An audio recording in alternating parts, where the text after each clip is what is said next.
Hello, good morning everyone, good morning. Ilang araw na lang, ngayon na lang at saka bukas, yung pagka-irritable ng pagka-irritable ng mga balat ko, mga sa katawan ko. Pero noong 17, 18, 19, although nandito pa rin yung mga pangangalay, pangangati na hindi mo maintindihan na feeling sa katawan mo, pero at least nabawasan na.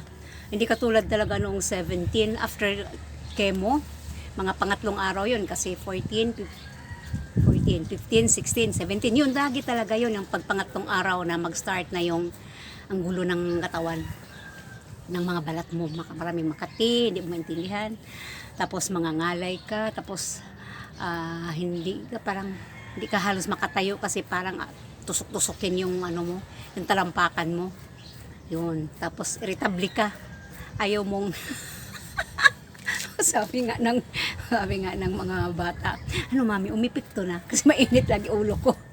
Tinatanong lang ako, ha. Tapos yung tipong hanggang ngayon naman yung parang makati na pag kinakamot mo, talagang ang sarap hindi tigilan. Pero pag tinigilan mo naman, okay lang naman siya, pero yun na nga eh. Ayan. Ngayon na lang at saka bukas, medyo bumalik-balik na naman yung yung panglasa ko. Kasi tumatabang talaga panglasa. Yan, medyo bumalik-balik na. Pwede na akong kumain. Sa bagay, kahit naman matabang, nakain talaga ako. Coffee. Nakakatamad, sabi ko. Nakakatamad magpa-araw, umakyat dito. Pero ang ginagawa ko yan, katulad yan. Ano lang yung araw, dito lang ako. Kasi masakit na rin ang araw. Tapos, ayan. At least pag ganito, kahit pa paano, napapawisan ako. Baba. Hindi na ako nag-alalakad-lakad ng ganyan. Baba, akyat na lang. Baba, akyat. Kawawa nga yung mga bisita ko. Hello, shout out Pastora, Evelyn Alim, Anchil, Michelle. No, hindi ko sila masyadong na-entertain. Gawa nga ng irritable yung katawan ko. Pero sinisikap ko naman. Pasensya na, next time around. Yan. Speaking of bisita, nako, muntik yung aking bisita mag-extend ng ilang araw kasi ang alam namin, ang alam ko rin, parang hapon yata ang flight nila 4. May ginalang na check namin kagabi bago kami matulog at saka nakapag-impake na ng mga gamit. Bit-bit na lang kasi ang balak namin. Ipasyal ko muna sila doon sa Dasma, di kaya kasi ang alam nga namin 4 o'clock ang flight nila, no. Sabi ko sige kasi isama ko kayo, punta tayo ng eskwelahan sa umaga. Tapos dalhin na natin yung mga gamit ninyo para pagkatapos sa natin ikot, diretso ko na kayong hatid sa sa sa airport. Tapos bago kami natulog, sabi ko patingin nga ng kasi nag-discuss kami about sa 20 kilos na 20 kilos na tawag nito, bagahe. Kasi sabi ni Pastor Evelyn, daw, kasi dalawang boxes, tapos ipatong natin. Sabi ko okay lang yan kasi ang natandaan ko talaga 2 pieces ang 20 kilos kasi sino ba naman din talaga, lalo na kung mga girl lalo ang magbitbit 20 kilos, di mo mabuhat yun, mahirapan ka talaga sa 20 kilos, so it should be 2 pieces. So ginawa ko, dalawang boxes nga ang ginawa namin. Tapos sabi ko sige, titingnan natin sa ticket nyo, tingnan natin kung para basta may nakita akong 2 pieces ang 20 kilos.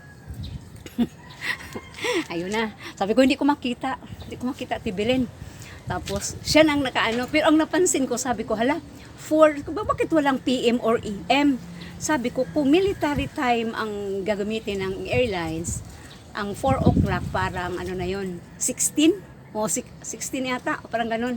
Kung 4 o'clock kasi 12, 13, 14, mga 16 nga. Sabi ko, bakit 4? Walang nakalagay kung PM or AM. Teka, parang delikado ito ya. Tapos, binaba ko kay Dayan. Sabi ko, anak, i-research mo nga ito kung ano ba talaga ito. Kasi walang nakalagay na PM or AM. Tapos, yung pagpunta nila dito, ba yun? Parang 6 pero wala ding AM or PM. Tapos, chinek. Sabi, hala mami, umaga ito. Kaya sabi ko, natalanta kami, ay ang aking Kuya Marlon na magdadrive. Sinabihan ko na, hatid natin yung mga bisita ko 1 o'clock bukas sa airport o after lunch. Kaya kampante na yung ang driver. Ala, Kuya Lon, sabi ko kasalanan ko talaga. Kasi ang expected talaga namin, 4 o'clock ang flight nila. Kaya pwede pa kaming gumala sa morning. Tapos diretso na sa sa airport after ikot-ikot ganun. Mahingi na lang talaga kung hindi. Naku, pastora, mag-extend ka lang 1 linggo. Ayan. O, ang yabang ko na ngayon, nakakapagsalita na ako kasi noong bago pa talaga yung irritable ang pagkatawan, parang nakakatamad magkwento, salita, kasi parang pagod ka lagi. Pero yun na nga, ayan. A matter of mga 5 days lang yan. Na ganun, kaya naman. Pero yun na nga, irritable ka. Ayan. Hanggang bukas, tama, bukas 20. Kasi 20 ngayon, 21. Tamang-tama, magkikita-kita kayo mga kiddos. 22, foundation day namin. Okay, sige, okay, bye-bye.